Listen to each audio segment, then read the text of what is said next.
What are we jamming on now? Jay, what are you jamming on now? First and foremost, Elden Ring. Dude, Like the rest of the universe? yeah, the FOMO finally got to me, man, and this game it's good. It's very unforgiving, but it's good. It's tough, I just bought Cyberpunk and I was, maybe 20 hours into that and very much enjoying Cyberpunk, and then every time, now that we're kind of hybrid back to the office, it seems like every time I go there, whether it's coworkers or people on different teams, like in the cafeteria, everybody's freaking talking about Elden Ring all the time. So it was one of those things where I feel like I'm missing out, A, and B, like how good am I? Like I gotta test myself in this game.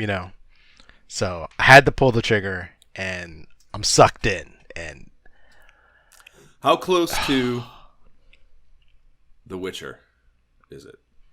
you know what? It feels it feels similar to The Witcher in like very much in a lot of ways, and kind of like the art styles and just like the yeah, in a lot of ways it does feel Witchery, but then very different in the fact that your character is your design. There are so many different classes, and I don't even know what they're called, but that you choose from. But like normally, I'm choosing the mage. Like whoever the mage person is, I'm choosing them. But this time, I was stuck, man. I was sitting there deciding between should I be a prophet, should I be an astrologer, should I be a confessor, which is more of like a holy magic type of guy.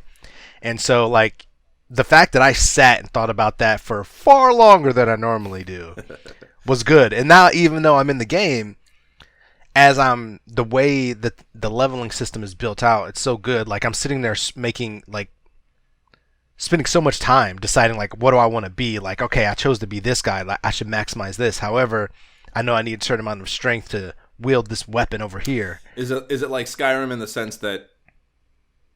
Well, no, of course not, because you're choosing something in the beginning. But does it? Are you railroaded down that path, or if you decide 10 hours into it, like, no, I'm just gonna completely go off the fucking rails and go do something else, development wise? Is that possible? You mean like completely switching up what you do, or just like deciding like, Well, is the class system so I don't know, rigid, I guess, that you can't get out of it, I guess. Like if you go 10 hours into one particular track and then you decide like that's maybe magic focused or whatever the fuck, and then you decide, no, I want to become an archery focused rogue type character, can you just like start going down that lane and be able to actually develop that the same way you would be able to develop it if you had chosen something in that lane from the start? I think so. Honestly, I think so because that's like the one of the exciting things, but also the difficult thing. Because again, unless it's a game like Assassin's Creed where I'm naturally like wielding a weapon, a sword or a spear or something, I'm going to choose the magical character. And so I chose the magical character, but then in the open world, a lot of times it's easier. Like if somebody's coming at me with a sword, like it's kind of hard for me to stand and like cast something. And so I'm a Especially lot of early times, on, a lot of games are like that. Skyrim's yeah, kind of like that too. Like your magic is so fucked in the beginning that you end up meleeing even. right. You know, And so I was starting to feel like, man, I kind of wish I had chosen the confessor because I had access to more strength initially to be more melee focused. But a couple things. First, I realized because I leveled up my staff, when I do use magic, like if I'm able to put some kind of distance in between me and the next person, the enemy, and cast something, it definitely is powerful. So I'm like, okay, I gotta first of all get good and figure out how to be able to create more space and cast more spells. And I'm sure there are much more than the two basic spells that I have, that I'll be able to cast. But even so, the fact that I'm finding melee weapons and I'm not strong enough to wield them unless I use two hands, which is fine, but then I can't block anything. But I'm sitting there thinking as I'm leveling up, excuse me, that I can actually just add points in the strength and just continue to do that. And especially because I found a pretty cool farming spot where it seems like I can continue to just fight these massive crabs over and over and get a lot of runes. I'm like, I could consumably really just level up a bunch of strength and be able to just like swing heavy weaponry just like I would, you know, otherwise. And so I was actually really debating that this morning, and that's part of the reason I was late. I was sitting there on Elden Ring, just like, all right, what should I do here? Like, do I stay true to my magical focus and just kind of get better? Because there's certain things, because this game is unforgiving, and that's another thing. They tell you nothing. It gives you guidelines. It gives you like some basic, like, this is this item you found, and you just got to figure out when, where, and how to use it. And so like I didn't even know when I would come up on bosses that because of these items I found that I could call spirits to help me, like NPCs. Like I still haven't figured out how to do it. I know I can. I just need to look it up, and that's part of the thing that I don't want to do is just look stuff up. That's what I've heard is actually one of the bigger. I don't know, like these cheap ass gamer guys are talking about how that's like there's so much in it that you'll never, like, there's just no way to figure out, like, at least from their perspective. Granted, I'm sure you play anything enough, you talk to the right people.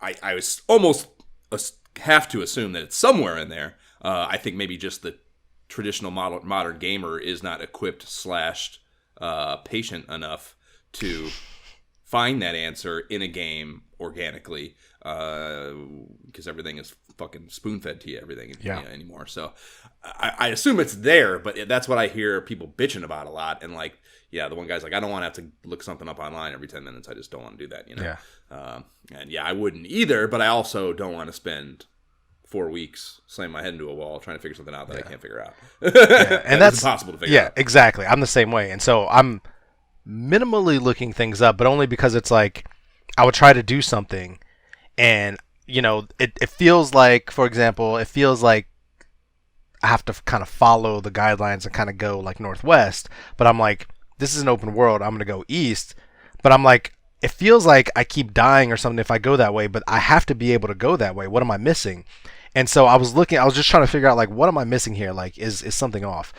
And the video I looked at, this person pulled up their map, and I was like, their map is completely different than mine. Like, what? I just assumed I couldn't see, and that was just part of it. Turns out, like, there was just like map fragments that I haven't found that like give you the ability and stuff like that. So I was like, oh, with Shadowgate I did that a lot too, and like that's part of being a game, the savvy of being a gamer that's played for for fucking 30 years like we have, like, or longer even, like learning to. I don't know, not learning, but like being attuned enough to know when it's not the game difficulty you're banging your head against, but rather just an inability to understand the infrastructure with which this game exists. Yes.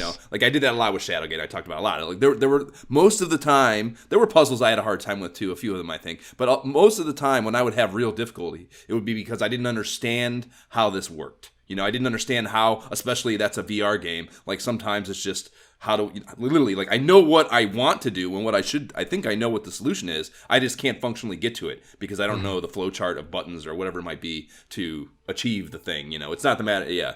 And that's like knowing when that's happening. And obviously you should look that up. That doesn't make you feel bad at all to look that up. That's literally just a UI problem, or your ability to interpret the UI. So yeah, it doesn't hurt my soul at all to look those up. But obviously, you want to make sure you're confident that's what you're looking up, and not exactly. And that answer. That is exactly what I'm looking up too. Like even this morning, because I've figured out how to summon other players to help me, and how to go to other players' worlds to help with bosses. Because I'm like, hey, I'd love to just get those items and rewards, and hopefully they can help me. I heard that I listened to a podcast just a night or two ago where they were talking about it, and they were saying that you can like jump in and do choose to do boss fights with like the one woman that's the host on this. She was saying that like she like or no, it was the whatever, it doesn't matter. One of them was like they had been banging their head against the wall on this boss. And then I don't know what the flowchart is for having someone jump in or like choosing to do that. I don't know how that worked exactly. Of course, I haven't played it. But this guy jumped in and just like vaped this fucking thing in like an insanely instantaneous manner that like made him feel small at an emotional level. He was like, it was unreal how fast he killed it. I've heard stories. That's a cool thing. Obviously, co-op stuff is cool. But again, like that was my bitch about Fallout 76. Is like not being able to do that, like not being able to like just questing, have someone jump in, fucking hang out for a bit, accomplish stuff in your world. Yep. they leave and you keep going, and like you don't lose any of that, or it's not like a partitioned off fucking area or part of the world. Like that's it's like you can choose to do it alone or bring somebody in, which is cool. Like you can even password it, so it's like, hey, I only want my friend to come in and kind of help. You know what I mean? Oh, so you can just open it up and motherfuckers just show up. Yeah, that's what I'm doing, because I don't know. I know people who are playing, but they're often not playing the same time as me. So I'm just like, you can just summon, and just whoever's around who's like, yeah, I'll jump in and help out. But but the funny thing about that is that I figured that out, and that's helpful. But I'm doing a part where there's nobody around. Like I'm doing the summoning thing, nobody's around. But I know I found this item that tells me I can summon NPCs to help me, and I can't figure out how to get it to work.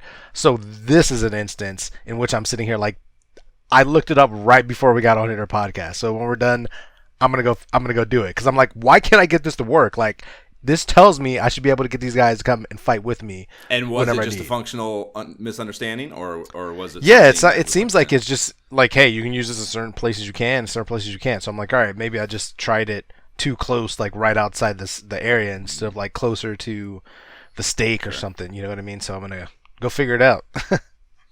Like, there's no reason I shouldn't make this. This should not be workable. But yeah, man, it's a fantastic game. I'm gonna keep freaking playing it. Yeah, but other than that, next game, as you can see, Lego Star Wars: A Skywalker Saga. Is this the same one you talked about last time? I may have started it. I talked about I was going to buy it, but like I didn't buy it until like now. But yeah, I mean, the whole family was looking forward to this one. So for context, we love the Lego games. Like we have almost all of them. I'm talking when we got our Xbox One, when it first was released, the original Marvel Avengers Lego game.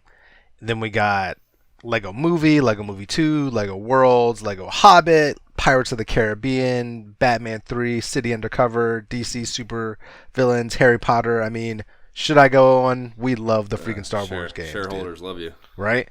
I mean, they're good. Like, especially, like, we pretty much got them when my daughter was, like, 4, right? So she grew up playing those games, because they were one of the easiest types of games for her to play.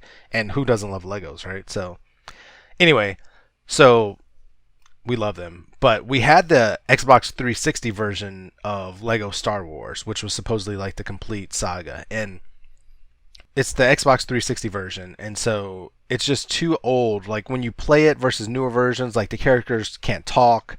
There's no cinematics. Like the split screen is dynamic and very like wonky. So it's hard. Like you're always pulling your other character, and it's just not fun. So we tried to play through it a couple years ago, and it was just like, we just can't get through it. And so when this came out, I was super excited because it's a completely different game with like cinematics, like fully active characters who walk, talk. Like obviously the graphics are like next gen, like legit real graphics with Legos on top of them. It's technically just a remaster, is that what you're saying? No. It's a completely different game. It's not they didn't even take the same game. They just like said we're starting over and redoing all of it. And it has like characters from like not even just the 9 movies. Obviously the last one only had 6, but this has all 9 movies. The Solo movie, The Mandalorian characters in it, and like it has a full character leveling system, which is different. And like, bottom line, if you like Star Wars and have any affinity for Legos at all, you will love this game. It is just graphically better than I would have expected. Like, it's almost like, when we played Sea of Thieves, it's like that level of background everywhere with like Legos on top of it, and it just works. You know what I mean? So cannot talk enough about that game. So okay. And it's a kid favorite. So it's not like what I'm envisioning looking at that is, what the fuck was that game? That Minecraft Whack-'em game. What the hell was that? Like Minecraft Dungeons? Yeah. No, I mean you definitely fight, but it's still Lego, so you're building stuff. Like you're going through stories and cinematics, and okay. I mean, yeah, you're fighting, but it's not like.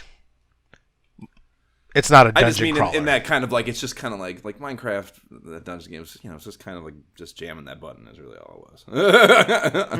No, because you have to, the way that they do it, so you have to unlock certain characters and come back during free play to do different things and build special things. It's much more than just kind of like the let me just hit this button over and over. So Okay. it's more complex to me than Minecraft right now.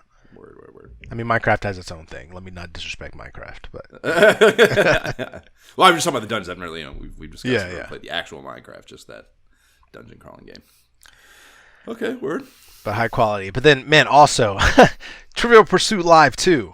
Have you ever played Trivial Pursuit, like even the board games back in the day? No, I have a 20th anniversary version that came out in like the late, I guess, well, probably like 2001 or something like that. Wow. So Okay. so it's like it's specifically, essentially it came out in 2001, which is about when I was 20. So it's like it's basically my life. It's like it's a time capsule of the first half of my life. So I mean, it's still fucking Trivial Pursuit. It's still hard.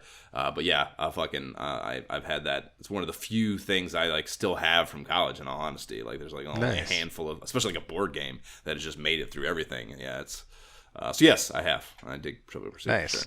Well, we have, as a family, like played the original Trivial Pursuit a lot. You know, it was a lot of fun, but we knew that Trivial Pursuit Live 2 was coming, and so we jumped on it, and sorely needed because we got all new questions. You know, we played the old one so much that we were starting to get repeat questions that are kind of pretty easy, and we're like, all right, we need to, upgrade. But this one, so many new questions that, love to see that. Of course, new avatars, things to get us excited about, playing and getting different. Does it present the questions and like? I mean, What do you trying mean? to think like there's got to be there's got to be some like I don't know. There's got to be some multimedia experience, something going on in it that's not just it can't be like playing Monopoly on NES. There's got to be more going on.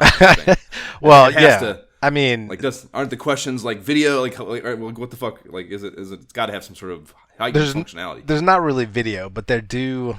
So each of the different modes like make you do different stuff. So sometimes it's everybody takes turns choosing questions. Other times you gotta like get there faster than everybody else, so you're moving your cursor quicker. So like there's a lot of interactivity there, and your avatars do most of the stuff, and that's another thing. So as you play and unlock certain question categories or get more questions right within certain categories like geography or arts and leisure, you unlock different stuff to your avatars, which customize them like so much more than you would expect. So that kind of makes us excited to continue playing after we finish a game to see like, how are we different? They open loot crates for you guys. They did basically. It's not even crates though. It's like they did it in a very simplistic way where it's like, oh, you answered 50 sports questions correctly. Like now instead of your base character looking like a chef, you can switch him up and now he can,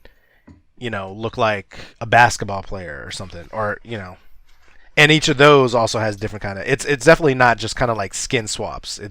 They did it in a thoughtful way, which just adds just enough of a little carrot to keep playing as well, so. Very well done. Very well done. So do you just pass controller then? Is that how that works? No, multiple controllers. Yeah, you could do single controller, but if you have multiple, there's no reason to. Like it to me, that would make it much more limiting on all the times where you have to like get there first. Like I don't even know how you would play that unless they just eliminated all that and then I imagine they do, or they could just time it maybe. I don't know, but yeah, still less fun. Okay, yeah. Word. Yeah, but those are the main ones. I mean, I'm still, I kind of think I'm kind of getting done with Halo until the next. I mean, which is perfect because the next season 2 is coming out. Like, I need something more to do there, more maps or something. But yeah, those are the main games. Seasons. It bothers me so much that the video games are referred to in seasons now. Well, but if like you think Fortnite, when they talk about Fortnite fucking news, like these, I just want to jump off a fucking roof, dude. Listen to someone talk about a new Fortnite. Yeah, season. But at the same time, like in the case of Halo, it's a game that I come back to for PvP, just because I like jumping in like the battleground level, player versus player action, because it's fun. And so, but after a while, like it's fun, but I have to keep playing different modes. Like I started playing free for all where you're not on teams, and I've been winning, which has been fantastic. Like that's a mode I never did before, but I'm just trying different stuff because I'm kind of getting tired of the same stuff over and over. So for them to have a second season where they bring in different maps, different modes, different, switch it up, then it keeps the game fresh. So especially for a free to play game, like I need a reason to come back. It's fun, but not. You got to give me something. Is it not? What I think is funny about it is like the seasons, because it's ranked and all that, and it like resets everything. And I think it's funny that like, I don't know, that you fall so far behind that you're just like, I don't even want to play anymore because I'm so far behind relative to the masses. Well, and a new season like lets you jump in, even though you still for this season are not gonna be able to play as much as those fucking monkeys anyways. Or again, you know what I mean? So like, yeah, but I think the way they do it though with the rank is that like first of all you don't even have to play ranked, so the seasons don't even matter when it comes to that. The only thing that would matter to is if you got into the ranked matches where you're actually really really trying, and even then. It's the way the ranked is structured. It's not even like, oh, you played longer than me, so you're better. It's like you do your test 10 matches, and then it places you based on where you landed against other players of your skill rank. So it's like you could jump in, and if you're naturally like better at shooters and you place higher, it's going to start you off against other people in that rank who are like of similar kill death ratio. So yeah, from that standpoint, like the timing doesn't even really matter. It's just more if you want to like sign up for the battle pass and earn all the power babies on the way. That's the only thing that really matters from a timing standpoint. Otherwise, you're good. Yeah. Miyagi, gotta get those power babies, buddy. Yeah, lots of freaking gaming, man. What about you? What are you jamming on these days? No fucking gaming, man. I haven't had any fucking time. I finished that Maniac. I said I was gonna, in anticipation of us getting closer to it in the timeline, I said I was going to finish it and on that Day of the Tentacle iOS. Yeah. Like the game inside the game, I did finish it. Nice. And, honestly, I was like, I'm kind of thinking maybe I didn't ever finish it. Like, the tough thing is because the game has numerous endings based on the characters that you pick. Because each characters have different skill sets that you have to exploit in order to get to an end game, Yeah.